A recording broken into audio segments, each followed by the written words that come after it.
This is Frederick Meekins of the Issachar Apologetics Research Institute.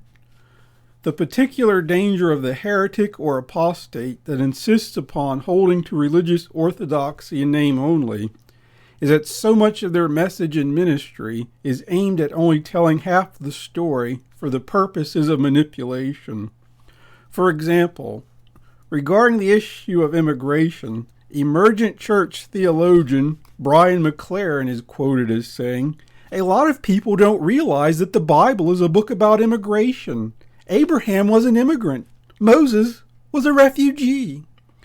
The Hebrew scriptures have so much to say about how we should treat immigrants and aliens." End quote. Given the extent to which McLaren has come out in support of gay marriage, why ought he invoke the Hebrew scriptures to justify a position he supports when it is quite obvious he has deliberately tossed aside one of that revelation's most foundational teachings?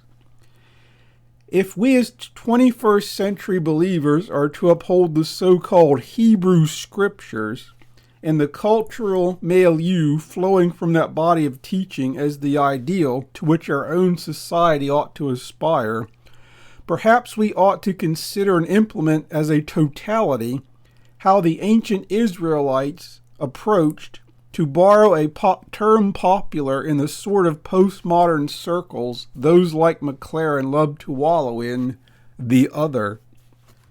The Mosaic Law did indeed admonish that a degree of hospitality and kindness was to be extended to the alien or stranger that the Hebrews encountered that desired to sojourn in the land of Israel.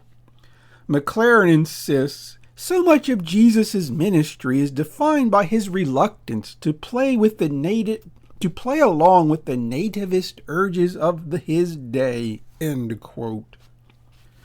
Yet while the degrees of separation might no longer be as rigorous now in light of the completion of Christ's work in his death, burial, and resurrection as second member of the triune Godhead, it was Christ himself as a member of the triune Godhead that played a role in establishing a number of the Hebrew practices that even those religious conservatives McLaren loves to deride would no longer want to see implemented. For example, regarding intermarriage with those categorized as foreigners from the perspective of the ancient Hebrews that McLaren apparently is emulating as his ideal, Deuteronomy 7:3 says, "Neither shalt thou make marriages with them. Thy daughter thou shalt not give unto his son, nor shalt his daughter shalt thou take unto thy son. For thy will turn away thy son from following me, that they may serve other gods. So the anger of the Lord be kindled against you, and destroy thee suddenly."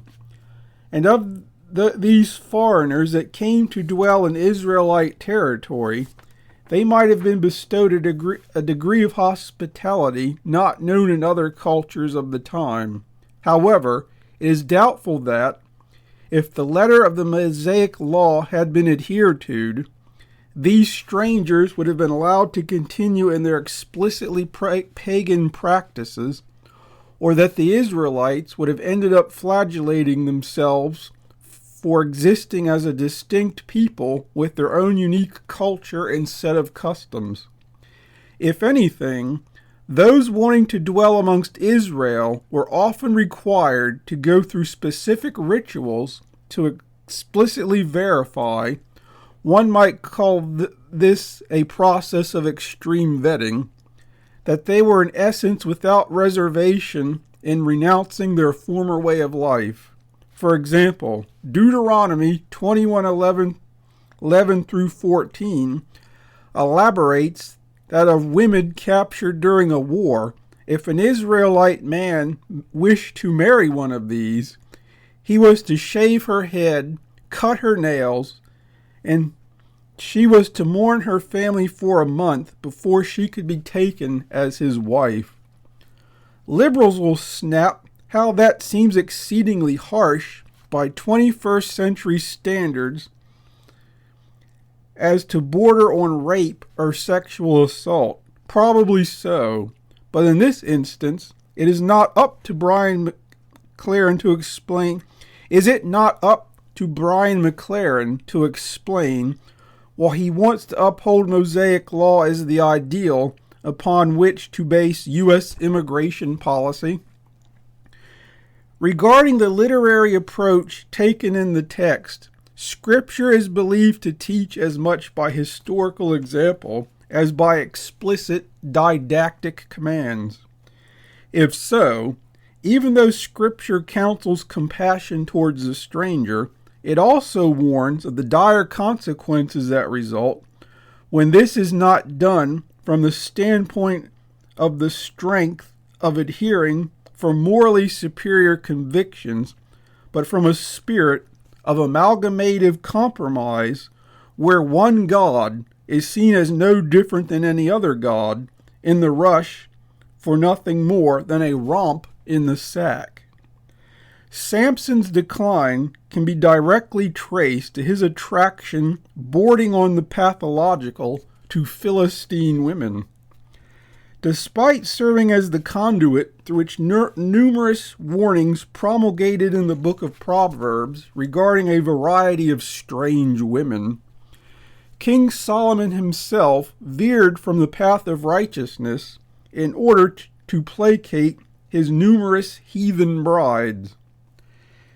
It was in such moments that the nation of promise sank to its most debauched depths.